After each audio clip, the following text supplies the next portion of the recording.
Desde o último dia 23 de maio, a Casa do Pilar, em Ouro Preto, recebe a exposição temporária do Museu da Inquisição, que conta parte da história dos cristãos novos, que são os judeus forçados a se converter ao catolicismo pela perseguição religiosa.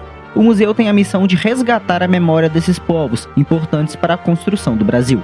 Bom dia, Meu nome é Maria Margarete Pisca, eu sou historiadora do museu, mas sou historiadora do Museu de Belo Horizonte. Eu já estou no museu há 4 anos e a partir disso a gente criou a ideia de passar um pouquinho desse conhecimento para Ouro Preto. E quando a gente escuta falar em judeus, geralmente a gente lembra de Holocausto.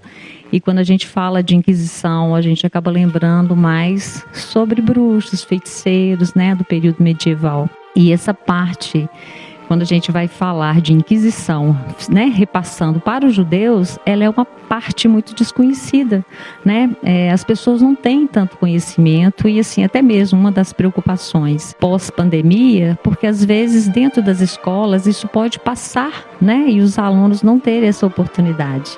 A mostra em Ouro Preto destaca a história dos cristãos novos na antiga Vila Rica e em Minas Gerais durante o século XVIII, apresentando ao público a história da Inquisição através de painéis, gravuras e pinturas, além de documentos e livros antigos do século XV ao século XIX. Há também objetos de fé dos judeus e réplicas de alguns equipamentos de tortura. Sediada na Casa do Pilar, a exposição conta a história desde o início da Inquisição na Espanha e como se espalhou pela Europa até chegar ao Brasil.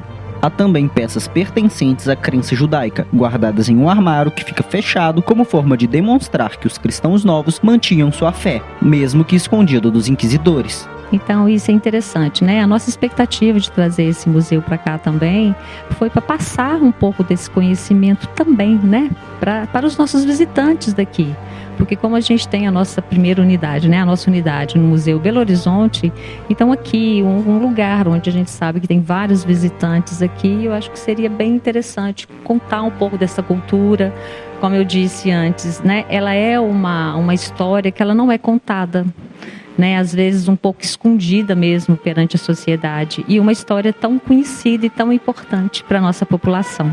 A exposição temporária do Museu da Inquisição ficará por 1 ano instalada na Rua do Pilar, número 76. A visitação pode ser realizada de terça a sábado, das 9 da manhã às 4 da tarde, com entrada gratuita.